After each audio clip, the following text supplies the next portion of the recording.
Hey everyone, Nancy Hillis and Bruce Allhill here, and we had a fantastic week this past week with our live workshop from No to Flow. Had thousands of artists on there through the week, met so many wonderful people, had fabulous creative conversations, and so it was so exciting. So if it'd be something you'd be interested in, write to us at support@nancyhillis.com and get in there. You can still see the replays of those recordings. So that's something to be aware of. So what happened is we met so many wonderful artists on the calls and on the live workshop, and it brought up a lot of interesting conversations. And I believe that these creative conversations take you someplace new, and that's something that Bruce and I talk a lot about.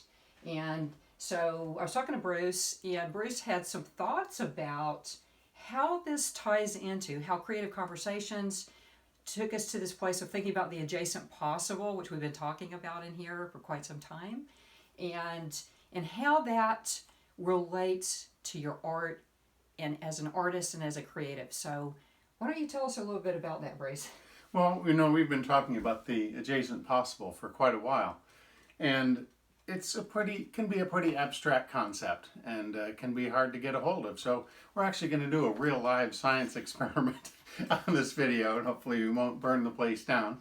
And I want to show also how the adjacent possible relates to some of the other concepts we've talked about, like phase transitions and poised instability. And so I'll start with some examples. And many of you probably sat by a river and watched water flowing. And when it flows over a rock in the river, you often see a kind of glassy part of the flow, and then there's a kind of roiling, turbulent part in there. Well, that's an example of a phase transition. That's going from what we call laminar flow, that's the smooth part over the rock, to turbulent flow, which is what happens on the other side. And that's sort of structural. In other words, the structure of the river and the rock sets this up. That's an example of a phase transition. Water changing to ice is a phase transition, and their properties, they tend to be kind of sudden. Mm-hmm. Now, it's fascinating to look at that place right where the smooth flow is going into the turbulent flow. Because if you look at it, it's moving back and forth. Mm-hmm. It's not doing exactly the same thing. It's sort of dancing around. It stays within kind of an area, a playing field, but it moves around. It never repeats the same pattern twice. And one of the examples I've used in the past is smoke rising from a cigarette. Well, we know smoking is unhealthy, so we won't use that example. But it can be smoke from a snuffed out candle. So we actually brought one. Let's see what we got here. We have a real live candle here. Okay, I'll hold it. Okay, I'm going to light it. Gonna run a little experiment here. Yeah, there we go. We got to let it burn for a bit to build up some ember. Mm-hmm. Give it a little bit more. There we go. There we go. It's starting to go. So I'm going to blow the candle out, and then what you want to do is watch the smoke rise from it. Maybe lower it down a little and get a little closer. Okay. Okay. Here we go. Notice that the smoke rises smoothly and then turns into a turbulent whirl. I know that didn't last very long, but hopefully you could see it. And you can experiment with this at home too, and observe that, right? Right. So there's a kind of poised instability happens in this laminar flow, turning into turbulent flow, and the flow in a rock over a river. And there's kind of the equivalent of that in the process of learning. That if you're repeating what you know, that's kind of the laminar flow, just going over the multiplication tables, as it were. It's predictable, like that part of the candle within a few inches of the wick. If you know where it is the first 2 inches, you can predict pretty well where it's going to be the third inch, and so on. But if you go further up, your prediction goes out the window completely. So what this has to do with art and learning in general is that you want to be in a place where there is learning, where you can predict what's going to happen, to some extent, that's not completely chaotic, but you want to be close enough to where things are turbulent that you can put one foot into that experience, that you can explore novelty, but you can connect it to predictability. And that's where the adjacent comes from. That's the adjacent and adjacent possible. So it doesn't help you very much if you just do wild, disconnected experimentation, because you can't weave that together into a sense-making whole. You have to be able to relate it to something that you've done already.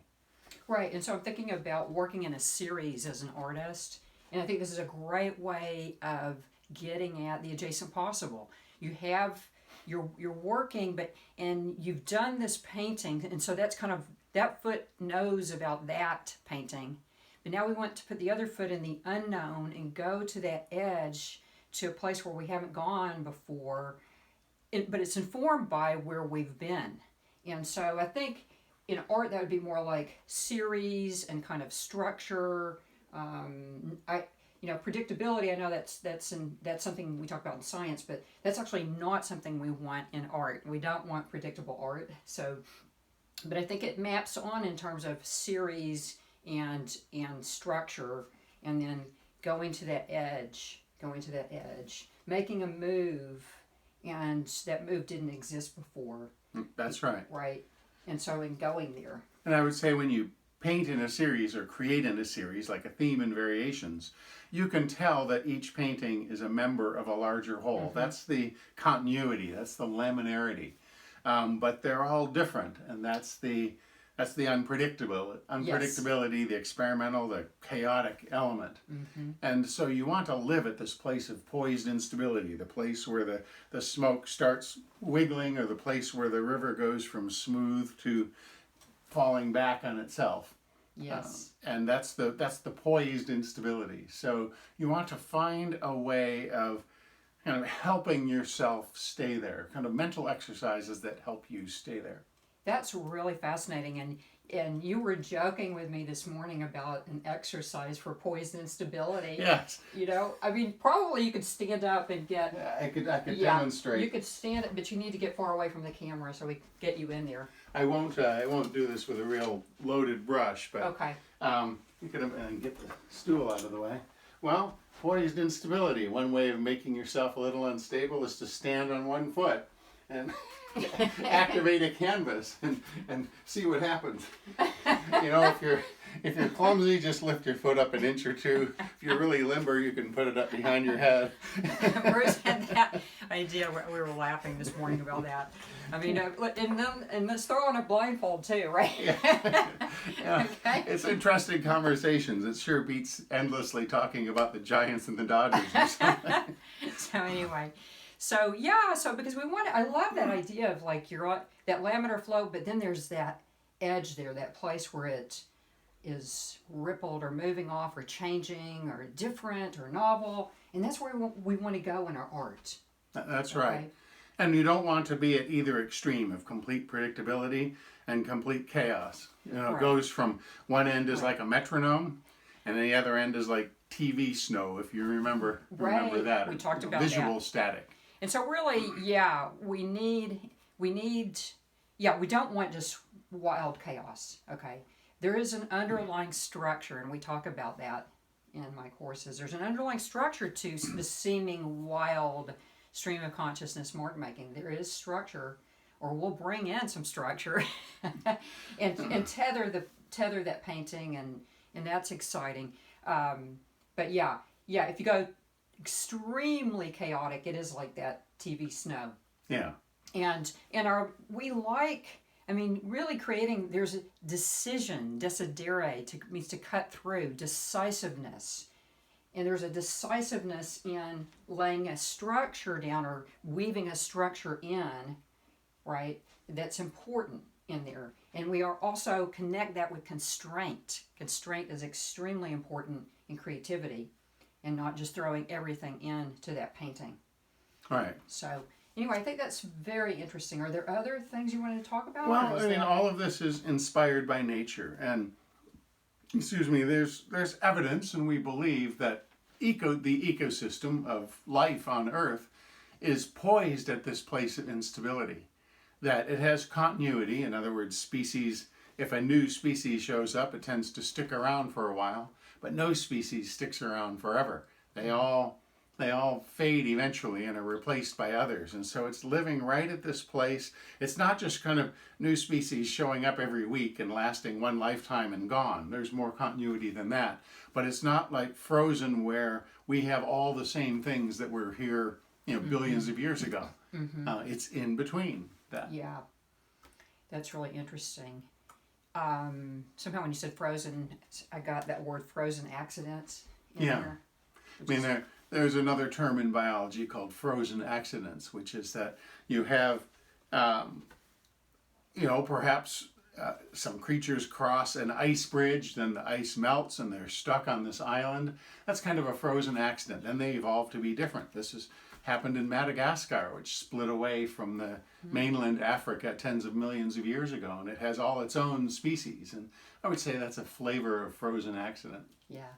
And one other thing I think we talked about in this workshop that's very important for artists and creatives, I believe, is keeping the creative channels open. Keep it open. Keep it open so you can go to that edge, so you can go into that novel place, so that you can evolve that series and don't crystallize too early. You want to avoid crystallizing too early. There's a tendency to rush to the finish, rush to create the masterpiece, and we want to keep it open because that's where exciting things happen. That's where the magic happens. So that's something to stay aware of. Yeah. Right? Mm-hmm. And that's what we talk about in the masterclass, which is opening soon. Actually, we're going to start the masterclass a week from this Monday. In other words, October 18th. It's a fabulous course, and we've got some more exciting things this week as we're building up to opening up the masterclass. One of the things we're going to have is a training that's called 3 Massive Mistakes Even Professional Artists Make that make them not love their art. This is a really powerful training, and it gets at these concepts Bruce and I talk about it's the IC methodology of the inner landscape, start, experiment, and evolve your art. You'll see all about that in there, and it's another take on that, and I think it's a very exciting training, so don't miss that. We'll have that down below at some point, but we open that up starting on Monday. That's something you can get into, and that's free, and that's just a free training that many people have loved, so we'll do that. So a question, how do artists find their way to this? Well, so we will have it down below here on this blog as soon as we get that registration link, okay? Mm-hmm. The other thing you can do is write to us at support@nancyhillis.com as we're getting that ready, and then we'll send that to you. But look here, but you can also look on the website. We'll have it up on our website, artistjourney.com. You'll see it at the top, you'll see it at the bottom, you'll see it along the side.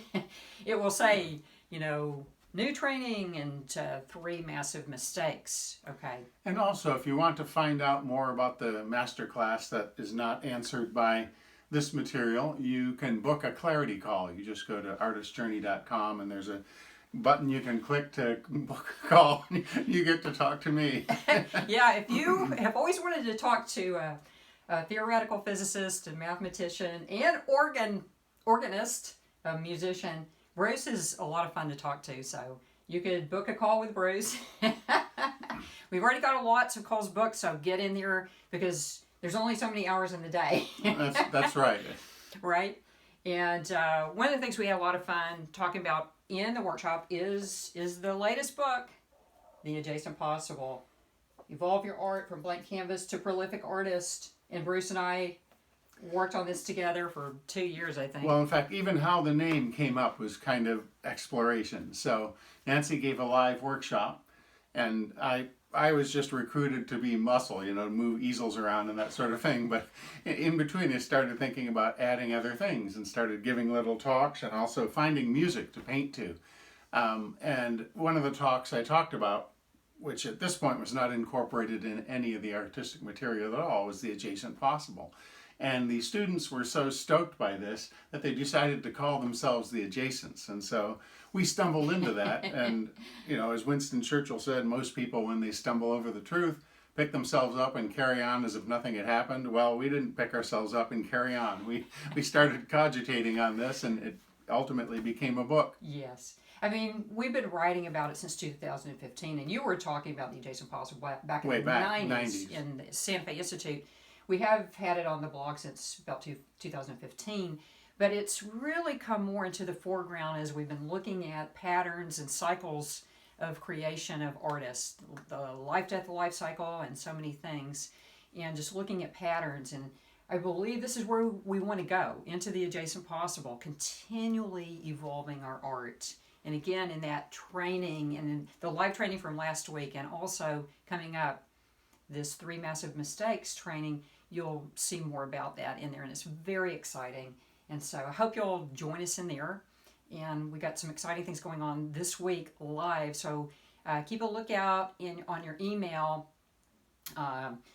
If you're on our list, our email list, you'll see, we'll tell you about the things that are happening, some exciting things. On Thursday, we're going to have a group of fabulous artists from the masterclass in a launch party. So more coming. Anyway, I hope this is helpful to you. I love talking to Bruce and connecting this intersection of art, creativity, psychology, evolutionary biology, mathematics, science, and it's fun. That's very convenient because we live together. Exactly. So anyway, have a great day. Thanks for being here, and join us this week for these exciting trainings and live workshops, and we'll see you soon. Okay, bye. Bye-bye.